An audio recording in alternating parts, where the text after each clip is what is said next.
welcome back to Disappointing Turtle. I am Creed. If this is your first time here, then please like and subscribe, and don't forget to hit that notification bell. Had a little bit of a hiatus, not going to talk about it too much, just a load of shit going on in real life. My whole house got bogged down with COVID, and I lost a couple of friends of mine, and also I was redecorating, so yeah, all the fun stuff. We are going to do quite a short and snappy video today. We're going to get to the point. I know there's a lot of guys who are just about to go through migration, and then we've got the 500s to 600s to go still. I originally wanted to put a video out on this absolutely fucking ages ago. Because of unforeseeable things, I wasn't able to do that, so I'm trying to catch up. I think this is still relevant. My kingdom is just about to go through all of this, so I can give them all of the information at the same time. I've spent the last 3 weeks regurgitating stuff verbally, so this will be a bit of a novelty, I guess. I hope you're all doing well, and I hope this is something some of you might be interested in. So yeah, let's get straight to it. Before you start your migration process, there are a couple of things that you want to be doing. You want to be spending at least a few weeks, if not longer, talking to other kingdoms and finding out where they stand. Most of the rooms that I have been in regards to migration have been really, really well organised. There's been some excellent people making sure that all of the right things that need to be done are being done. So there's graphs with how many C44s and C45s people have, what their king rotation is, whether they have rogues, all of those sort of things, how many stars they have in KVK, all of that sort of stuff. All of that stuff doesn't matter so much if you're going to go to a kingdom where you're not going to get along with people. So I highly recommend putting yourself out there, going and chatting to people so that you're not making a mistake, because this opportunity might not come around again. This might be the only time that we get it. We don't know yet. And so with that, you just really, really want to make sure that you know what you're getting into. So read the rules as well. Yes, there are rules. Obviously, this is Guns of Glory, so you have to fit into a bit of a criteria.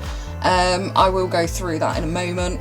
But you also need to not be an R5 and things like that. So if you are an R5, like myself, you might have to make some preparations to make sure that these things can happen. Most of us are probably just going to stick a farm in and be done with that, but or dismiss the entire alliance. But if you're leaving people behind, that's probably not the best idea. That wouldn't be very fair. I'm sure some people have done it or are thinking about it, but please don't. It's really mean. So yeah, check the rules. Make sure that you know basically what you're getting yourself in for.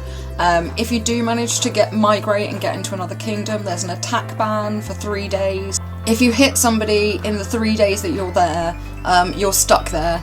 You can't go back. And for some people, they might hit somebody because they don't like the new place that they've gone to, but then that will take away their option of being able to return to their kingdom.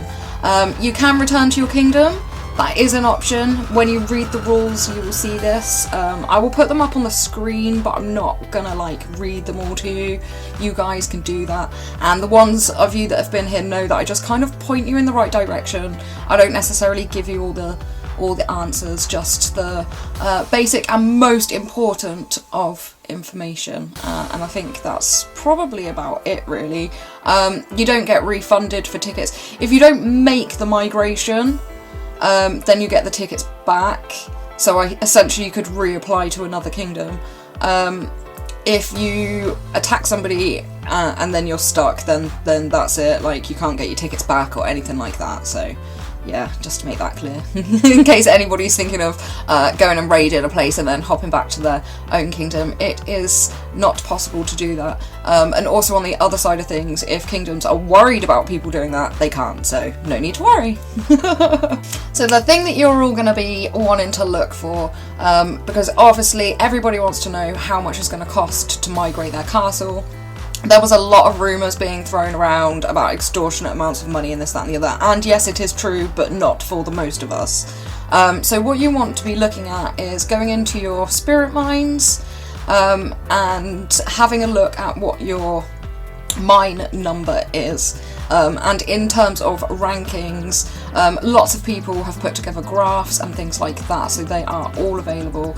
Most R5s will know how to get their hands on these so that they can distribute them to their alliance so that they can calculate their rankings.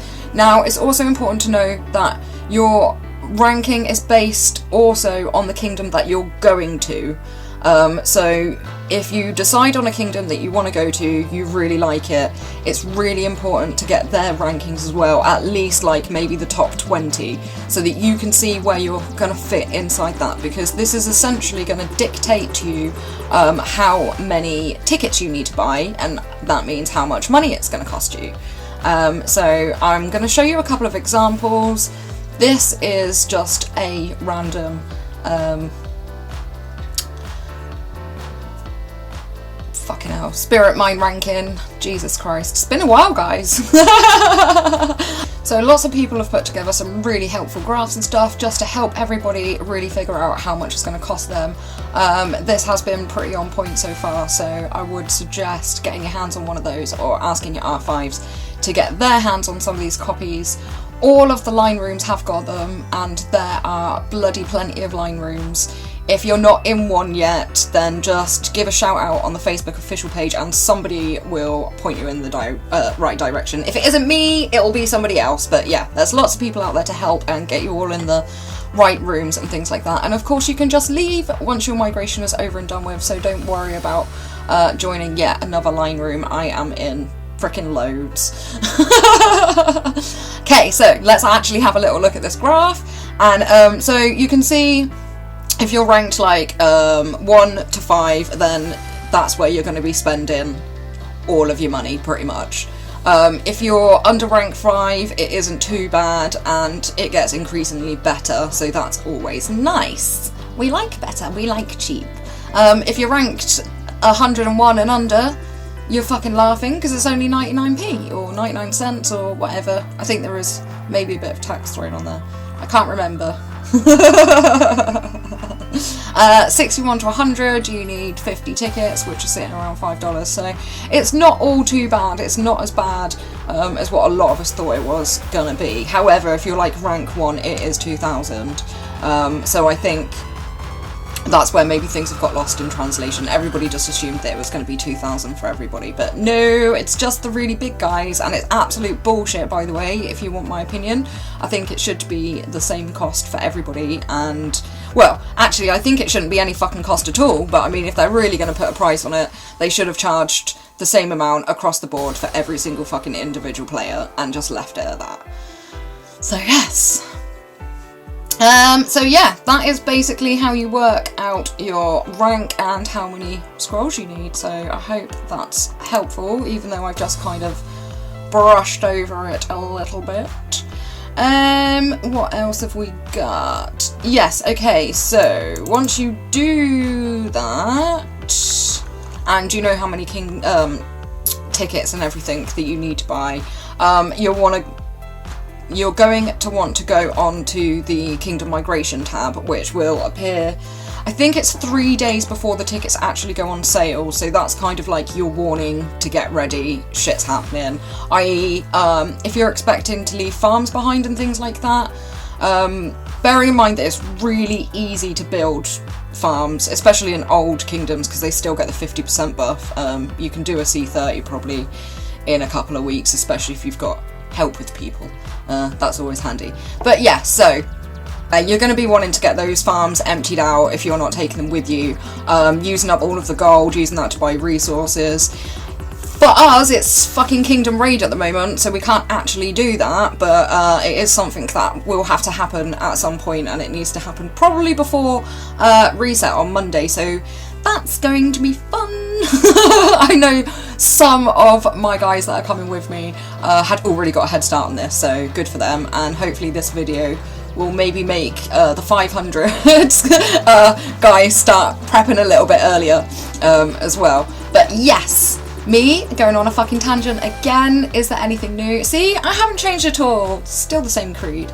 So yeah, you're going to want to go onto that Kingdom Migration tab, and you're going to want to look at your actual estimated new rank, because it's all well and good calculating it as I've just told you, because of course this isn't available until 3 days before you move. So if you're prepping before that, then use the method that I explained at the beginning, because that's going to give you a rough idea long before this tab and all of this information is available to you. So yeah, you're going to want to look at your estimated new rank. The interesting thing about this is that basically as soon as other people also apply to that kingdom, your rank can actually shift a little bit. So for those that are sitting in between cost price ranges, so sorry, bear with me, let's just have a look at this in a moment. So if you're rank 5, for example, you're looking at paying $99. If you're rank 6, you're looking at paying $49. So at rank 5, I would probably wait right until last minute to see if somebody else will push me down, because then I'm going to save myself $40, and that's quite a big saving. The same for rank 11 to 20 as well. They're looking at like $20. But if you can get pushed down to 21, then you're only going to be paying a tenner, so you're paying 50% less. So yeah, I would say that people that are sat right on the line between paying more or less, maybe just hold off a little bit, because you might end up saving yourself a little bit of money. Ooh, cheeky cheeky. Just going to steal 30 seconds of your time. vidIQ have launched a Creators for Peace campaign, and if any of you lovely people out there would like to donate any money to UNICEF to help aid the Ukrainians through this crisis, I will leave the link down in the bottom, or you can go to www.creatorsforpeace.com and follow the link in there. Any donations are absolutely welcome, and thank you guys for listening. Once you've found out what your ranking is, and you've sorted all your shit out and it's nearly time to move, all of that sort of stuff, and the actual migration process opens as well, because like I said, the tab's there for about 3 days beforehand.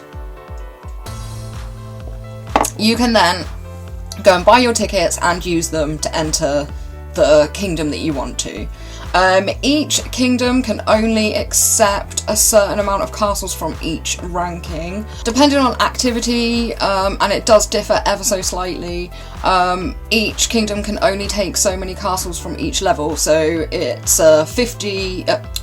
5 Glorious Lords, which is C45s, Noble Lord, which is 50, which is C44 and C43, I believe, and then Elite Lord, which is 150 positions, so you're going to be looking at anybody C42 and below, essentially. There's 150 spots.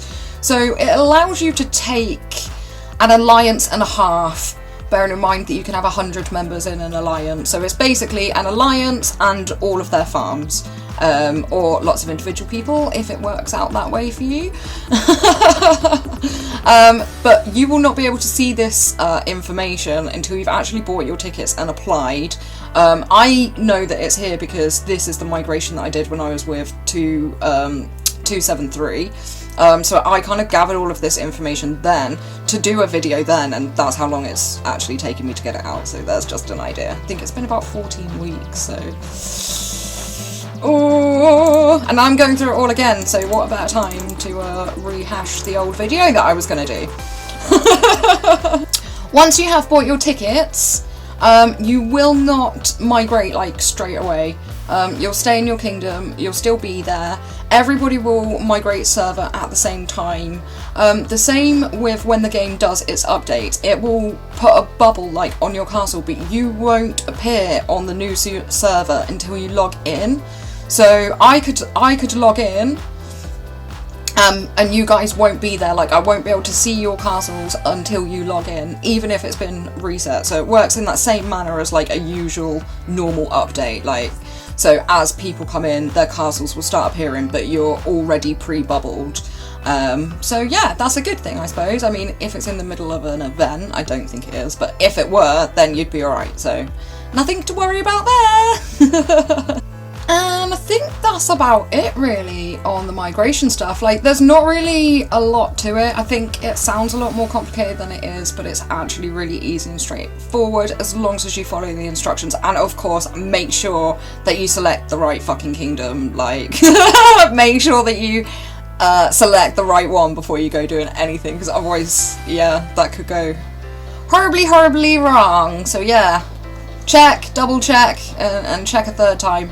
Then go ahead and do it. And yeah, and everybody just enjoy themselves. Like, I hope whoever is going through migration, that it goes really well for you all, and that you enjoy it in your new kingdoms, or if you've got people coming to your kingdom, that they fit in nicely, because the whole point of this is to try and salvage kingdoms that might not be doing so well, and essentially just make them a better and nicer place to play. And I think anybody that plays the game has got to be an advocate of that, surely. If you don't need to migrate because your kingdom's wonderful, then fabulous, absolutely fabulous. Hopefully you guys get a couple of extra people come in because they're excited to play with you. Hopefully a nice, short, sweet and straight to the point video for you guys today. I hope that it helps somebody. I hope that it makes you guys make good decisions in your migrations. Don't just go somewhere because everybody else is. Don't just go somewhere because they've got somebody that spends a lot of money. Go somewhere where you're going to be happy, because this decision is a permanent decision and will affect your gameplay for the next however fucking long you decide to play. So yeah, just bear that in mind when making your choices on where you guys is gonna go. And thank you so much for watching. As always, take care and I love you guys. Bye.